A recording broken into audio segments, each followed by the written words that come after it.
Hello students, ये आपका जो नया सब्जेक्ट है रिन्यूएबल एनर्जी सोर्सेस, उसका ये फर्स्ट लेक्चर है जिसमें हम लोग इंट्रोडक्टरी पार्ट कवर करेंगे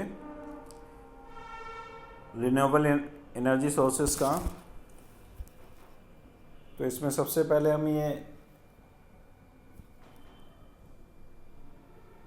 आइडेंटिफाई कर लेते हैं कि एनर्जी कितनी, कौन कौन से फॉर्म होते हैं और कितनी टाइप की एनर्जी इंजीनियरिंग में यूज़ होती है, और उनके जो कन्वेंशनल सोर्सेज थे वो कौन से थे और नॉन कन्वेंशनल सोर्सेज कौन से हैं, और जो एनर्जी होती है उसका यूज़ जो है वो हर फील्ड में होता है। बिना एनर्जी के आप कोई भी वर्क को परफॉर्म नहीं कर सकते, क्योंकि आपने फिजिक्स में पढ़ा है कि W जो होता है वो फोर्स का समानुपाती होता है, या W is proportional to F, कि जब तक आप फोर्स अप्लाई नहीं करोगे W पे में कोई भी चेंज नहीं हो। फोर्स के लिए आपको क्या करना पड़ेगा, कोई ना कोई एनर्जी इन्वेस्ट करनी पड़ेगी। इसलिए जो एनर्जी है उसके डिफरेंट टाइप के सोर्सेस होते हैं, और उन सोर्सेस को दो पार्ट में डिवाइड किया गया है। एक रिन्यूएबल एनर्जी सोर्सेस नवीनीकरण वाले, और एक कन्वेंशनल एनर्जी सोर्सेस जो पुराने समय में यूज़ होते थे। तो जो पुराने जो एनर्जी सोर्सेस हैं उसमें कौन कौन से हैं, यानी कि जो जैसे कोयला था हम यूज़ कर रहे हैं, पेट्रोलियम गैसेस हैं वो यूज़ कर रहे हैं।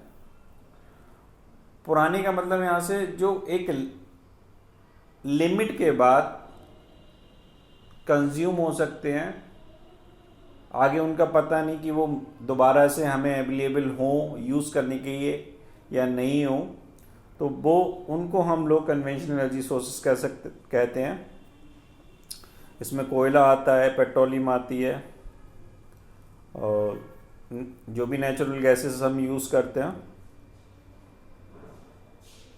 और इनका हम ज़्यादा यूज़ करेंगे तो ऊर्जा का संकट इससे जनरेट होगा। और जो रिन्यूएबल एनर्जी है वो कौन कौन सी है, इलेक्ट्रिक एनर्जी है, मैकेनिकल एनर्जी है, केमिकल है। तो ये सारी जो होती हैं वो रिन्यूएबल एनर्जी सोर्सेस हैं। तो अब हम देख लेते हैं ऊर्जा के प्रकार। तो सबसे पहले फॉर्म ऑफ एनर्जी में हम डिस्कस करेंगे मैकेनिकल फॉर्म में यांत्रिक ऊर्जा। तो यांत्रिक ऊर्जा आपने फिजिक्स में पढ़ रखी होगी कि एक गतिज ऊर्जा होती है और एक स्टैटिक ऊर्जा होती, काइनेटिक और पोटेंशियल। तो अगर इसकी सिंपल सी डेफिनेशन देखें तो किसी वस्तु की गतिज ऊर्जा को उस वस्तु के विराम अवस्था से वर्तमान अवस्था में लाने के लिए किए गए कार्य को मापकर किया जाता है। और जो काइनेटिक एनर्जी की इक्वेशन है वो है 1/2 mv²। यहाँ m जो है वो वेट को रिप्रेजेंट करता है किसी भी आर्टिकल के, और v जो है वो वेलोसिटी को रिप्रेजेंट करता है। और इस काइनेटिक एनर्जी की जो यूनिट होती है वो जूल होती है। फिर नेक्स्ट है इसका पोटेंशियल एनर्जी, कि किसी भी वस्तु की स्थिति के कारण उसमें जो ऊर्जा होती है उसे पोटेंशियल एनर्जी कहते हैं। The energy in a body due to its position, उसकी पोजीशन के कारण जो भी एनर्जी उसमें है वो पोटेंशियल एनर्जी कहलाती है, और जिसको हम mgh बोलते हैं। जो फार्मूला है पोटेंशियल एनर्जी का वो है mgh। m का मतलब जो भी उसका वेट है, g ग्रेविटेशनल फोर्स है यहाँ, और h उसकी हाइट है। अर्थ से जितनी ऊंचाई पर वो है उसको हाइट बोलते हैं। उसके बाद सेकेंड आता है इलेक्ट्रिकल एनर्जी। जो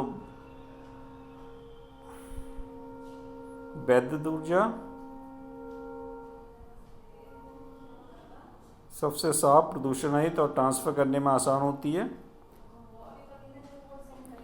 वैद्युत ऊर्जा का उत्पादन विभिन्न प्रकार की ऊर्जा को वैद्युत ऊर्जा में बदलने के लिए किया जाता है। आजकल ज़्यादातर जो वर्क हैं वो इलेक्ट्रिकल एनर्जी से ही किए जा रहे हैं और मैकेनिकल एनर्जी को जनरेटर की हेल्प से हम इलेक्ट्रिकल एनर्जी में बदल सकते हैं। अगर हम पावर की डेफिनेशन दें तो जो भी वर्क पर यूनिट टाइम होता है उसे पावर बोलते हैं। तो कार्य करने की दर को शक्ति कहा जाता है। किसी धनात्मक आवेश को कम वोल्टेज से अधिक वोल्टेज में लाने में किए गए कार्य को वोल्टेज कहा जाता है, यानी कि P बराबर VI हो जाएगा।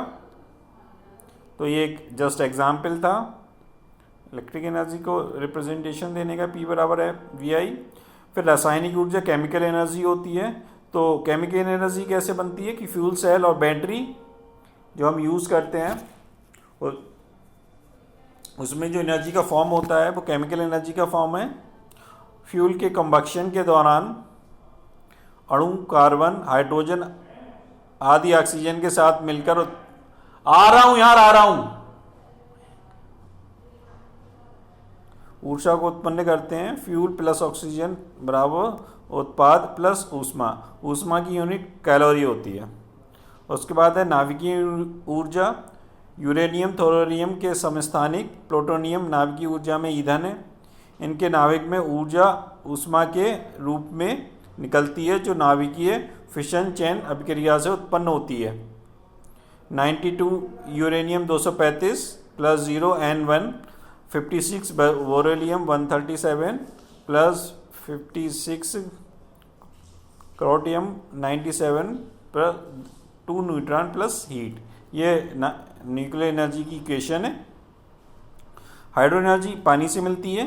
जब भी कोई पानी किसी ऊंचाई से टरबाइन पे गिराया जाता है तो उससे हमें इलेक्ट्रिक एनर्जी मिलती है, जिसकी जो पावर फैक्टर है वो 735.5 divide by 75 Q H new के किलोवाट है। वेयर क्यू डिस्चार्ज है, एच पानी हैंड है जो मीटर में है और टरबाइन अल्टरनेटर सेट की कुल दक्षता है। तो आज के लिए बस इतना ही था। आगे हम जब जो नेक्स्ट लेक्चर होगा उसमें हम डिस्कस करेंगे प्राइमरी और secondary energy sources. Thank you.